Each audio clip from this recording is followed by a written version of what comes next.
Hi, everybody. Welcome to the Being You Adventure Show. My name is Sarah Grandinetti, and I am here with my friend Corinna, who is a Being You Certified Facilitator. And yep, we are live. I'm going to share it to my page really quick so that we can invite more people. Okay. So we do this show at least. I try for once a week, depending on my travel schedule. And what we like to do is get on and just talk about a topic around being you and what contribution you can be, and the tools of access consciousness, and the Being You Facilitator like manual, and the tools that we get to play with in that from the Being You Changing the World book by Dr. Dean here. And what I do each week is I ask my beautiful guest, which is always a Being You Certified Facilitator, what they would like to talk about. And so, Corinna, you said you wanted to talk about communion with the earth, and that's really up for you right now. So do you want to tell the people where you're at and what you're up to? Yeah, communion with the earth is a part of the Being You manual, especially the body process, restoration of communion with the earth. And it is really up for me. Have just been last week in Yellowstone, and having an experience of just really being with the earth and the animals, the buffalo that I saw. And as a sudden there was this, and there are wolves here. Wow. I didn't see anything. But 10 minutes later, a photographer comes up to me and says, oh, we just saw over there, we just saw wolves and they're moving in this direction. And I just said, thank you. And the thank you was to the photographer for giving me the information, but also a thank you to the earth for acknowledging that I can, or for showing me that I can acknowledge my awareness. Amazing. That I was aware. And so there were a lot of those incidences that I had being with the earth, because in Yellowstone, I just like to be. Yes, I like to photograph, but I just really go there to be with the earth, be with the animals, and have conversations. And for me, I'm getting so much more of what being communion with the earth is. It's so not. What is that for people who just see the earth as something that they get to live upon and don't ever acknowledge it? So what is communion to you? Communion for me is really being with the earth without any conclusions, without any judgment, being totally present, and being willing to gift and receive simultaneously. That's beautiful. And so being in communion with the earth is this, I just cherish the gifts that the earth gives me, because first of all, my space increases when I'm there. I'm just so much bigger, so much more spacious, which I'm learning also lowers my walls that I tend to have at home. And I cherish that. And right now I'm sitting with the question, how can I bring that back home with me, those lower walls, and not have them come up just because I'm home, and having to cognitively, oh, I need to push down my walls, and just be in that space. But it's also receiving the beauty that the earth is. The beauty of the earth. I love it. Yeah, it was just sitting there overlooking a river where the sun was glistening on, seeing a herd of buffaloes, or watching animals, whatever the animals are. There's just so much beauty if I allow it in.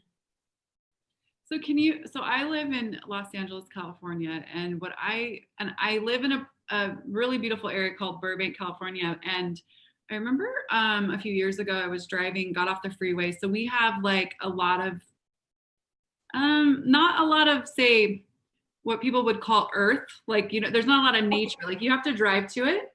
Yeah. But what I didn't realize, and I mean, this is so silly, but I was getting off the freeway one day and I was coming over and I looked, and I live in the valley. And so in the valley, there are mountains on either side, which is what makes it a valley.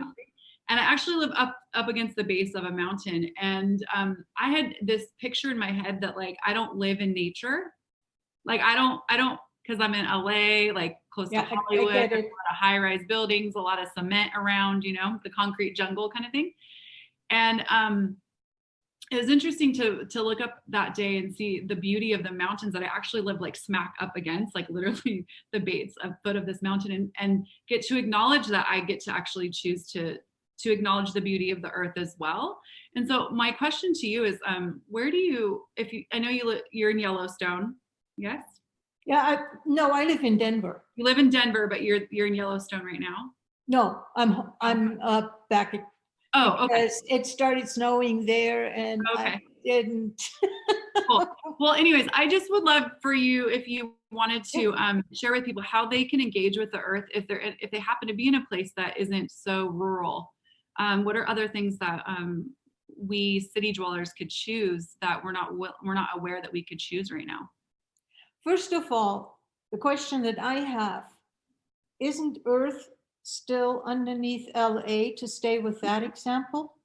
Absolutely. And aren't there a few trees and a few bushes or something? Mm-hmm. And what if you just connect in the city with what is available? Yeah. We can connect with the earth by just hugging a tree, so to speak. And it doesn't need to be physically hugging, but being close to a tree, leaning against the tree, and just connecting with the tree and letting our energy flow along the roots of the tree down into the earth, and allow the energy of the earth to come up through our feet into us. I mean, it's as simple as that. So, yeah. No, go ahead. And I know we so often have this idea that we need to be out in nature in order to connect to the earth. The earth is everywhere. So what do you love to do when you're in nature? I know you said like be with a tree and pull energy from the earth. What contribution are you aware that we can all choose to be when being with the earth? Just acknowledging whatever is around me. Like right now, when I'm home, I'm in a development. Yeah, I have a few trees around, part in my backyard, part in the neighbor's backyard. And just looking out and connecting with the tree and appreciating the beauty of the tree. I woke up this morning and I said, wow, the leaves in the trees, now that we had a really hard frost, with the wind, they sound completely different than they used to in the spring and the summer. Just becoming aware and saying, I enjoy that difference in sound. Difference in color, difference in the weather, difference, in whatever is, maybe the gentle rain, maybe the snow, which I'm looking forward to. In a few days, we're supposed to get snow. And I can just sit there and be with that and watch that and receive as that and give gratitude back. Is that what you think is missing a lot of the time, is our gratitude for the earth? Yeah. I think that is, and it's also gratitude for the gifts that the earth gives us, because even if we're in the city and are willing to connect in some way, our space opens up. What does that mean? We're just more spacious. It's not so contracted, constricted. I personally feel like I have more space. It's also my head gets quieter. If I connect, there is not this monkey chatter going on. And what I'm noticing too, if I'm in nature or connect with nature, I have more peace in my world. There is not that frantic running around. It's way more peaceful. And those are gifts. What if I acknowledge those gifts? Absolutely. You spoke of in the beginning of our little show here about restoration of communion with earth and the body process that is. Would you be willing to share a little bit more about what you know about that process? that process is really something that, because it is run on the feet primarily, and what is our closest connection to the earth? The feet we're standing on. So if we really start becoming aware of that connection to the earth that we have in our feet and reactivate that part to the partially through the body process, there's also other ways to reactivate them. How much more can we receive the earth? Absolutely. How big of a like when you look at when you're pulling like for your creations and you're out and you're being a contribution and then receiving contribution, how much of the energy that you receive is from the earth? Probably a lot. And the reason being, here's my justification, is that I often ask the earth, I would like to create this, or like I had a radio show today that was titled Communion with the Earth. And before I just sat there, Earth, please, I could really use your contribution to speak what needs to be spoken. And I went places that during the show that I had not necessarily pre-planned. You know, I usually take a few notes on points that I want to not forget. And I just, I touched upon them quickly, and then I was somewhere else. And I just trust that. Yeah. What showed up in that show that you want to share with us here? You know, that's too many. Too long ago. That was at noon, 6 hours ago. And I just, all I can share with you is the energy that I left, that I had after the show, which was really full of gratitude. So whatever I said in there, you know, it's not something that I scripted, then I could recall it. It's just out of the moment. And it was really talking about how my relationship is with the earth and what it could be for people.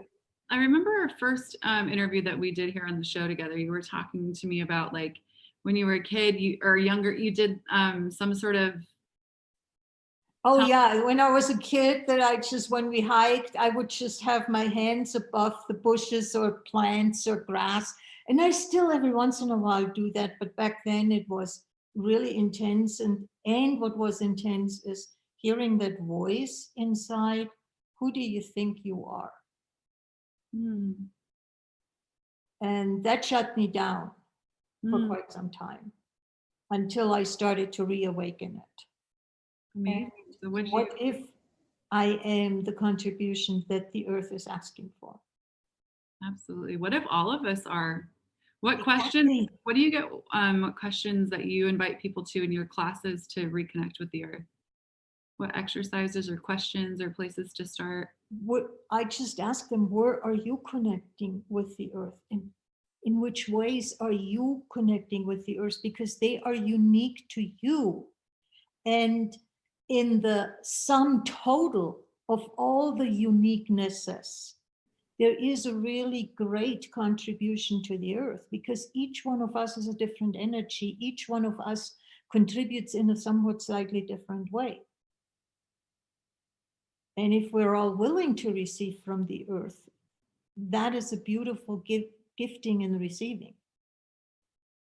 Absolutely. Absolutely. Do you have any classes coming up with the earth where people can come join you and tap into what you know? I'm still working out some things, and it's probably, at least locally, it's probably going to be either an indoor class or a Zoom class, just because winter is coming here. That may not be that comfortable being outside. But in the spring, I'm playing with ideas. And what if I can create a class where we have 5 mornings, class session, quote unquote, in a beautiful place. And in the afternoon, you go and be with the earth in communion in that space and explore that and play with that. That would be awesome. What are Yeah. you going to call it? Communion with the earth. Oh, you're so original. Why make it complicated? Why complicate things with silly titles? I love Yeah. But that is something that came to me in Yellowstone. it. You know, it's, oh, I could be doing that. Is the earth asking? And I got a strong yes. And my energy really, I could feel my energy just shooting up with playing with that idea. And so, yeah, there is still quite some work that needs to go into the whole thing. But come spring, I'll plan on being ready for something. Well, you make sure you let me know so that I can help promote it for you. Thank you. One question, real quick before maybe we move on, but I wanted to ask, you said that there was a strong energy that went through your body when you asked if that's what the earth is asking for. Can you speak to what you know about what shows up in our bodies that are related to the earth, but none of us are asking the question about what the earth requires?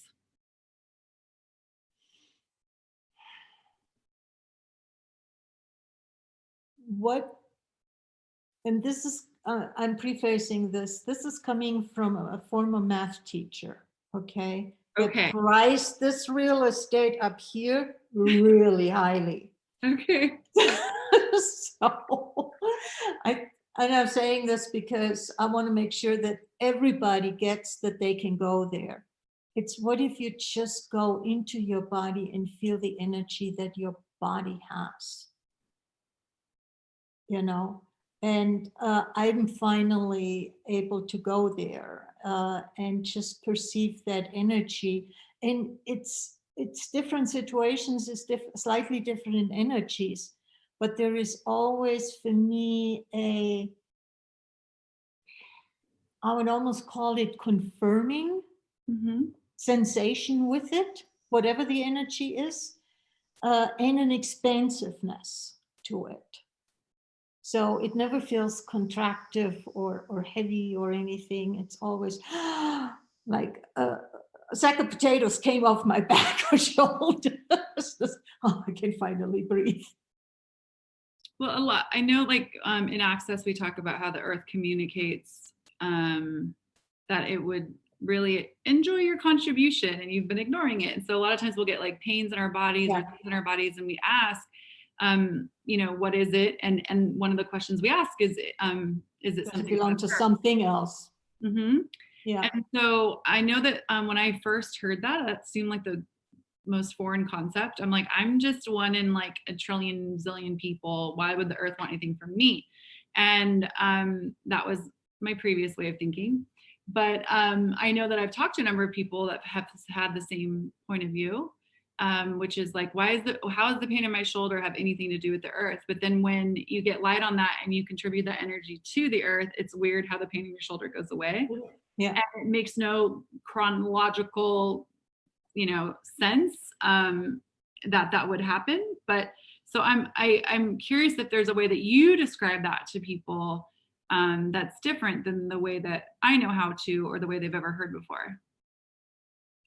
For me, it's back to that.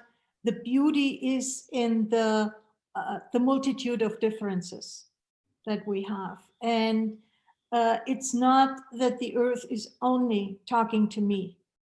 Mm-hmm. The earth is talking to a lot of different people, and a lot of different people have different kinds of energies that they can contribute to the earth that the earth is asking for. And so if I'm willing to do my share, I'm contributing to the whole, so to speak. And it's really asking the question is, does this belong to something else? And if that is a yes, then to just not go into, oh God, I can't give the pain to the earth. That's not okay. But just saying it's the earth's way of getting my attention, that I can contribute some energy to the earth that she can use in whichever way she needs to, what is required right now. And not have a judgment and, it could go into an earthquake. No, I don't want to do that. But just, okay, earth, you need the energy, here it is. no conclusions, no judgments. One of my favorite stories with that is one of my daughters. She was like 8, 9 years old, and we were in a class, and she was like, from one moment to the next, horribly sick, like wanted to throw up, had a headache, blurred vision, was like blacking out, was just, and I was like, what is going on? And Dane was there facilitating, and I texted him and I said, he's on stage. I'm like, I require you for your niece, like right now. And he came off stage, and we went outside, and he looked at my daughter. And I don't know if I'd ever really asked her that until this point, but he's like, asked her, is this the earth trying to communicate with something with you? Does the earth require something of you? And I stood back, like almost in my own skepticalness. That's not a word, skepticism. And I was like, okay, let's see where this goes. And she said yes. And so he's like, okay. And he started, helping her throw energy towards the earth. And it was like, she literally like snapped out, looked at him, was like, thanks, and ran off to play. And I was like, whoa, moments before, I thought we were going to rush this child to like urgent care. Yeah. Moment. And that was like, okay, I'm in. All right, cool. Like, I get it now. Like, I don't have to just like, be walking through the forest, like barefoot, or be hugging a tree to like be aware of things with the earth. This is how, cause it was like night and day. And so, oftentimes if the kids are sick, I'm like, oh, put your feet in the grass. And they do, and then things will change. And so these are all things that we could all choose, and see how much ease you have show up in your body when you choose to commune with the earth the way that we were all meant to commune with the earth. I want to say thank you so much for joining me tonight and having this conversation. And thank you for having me.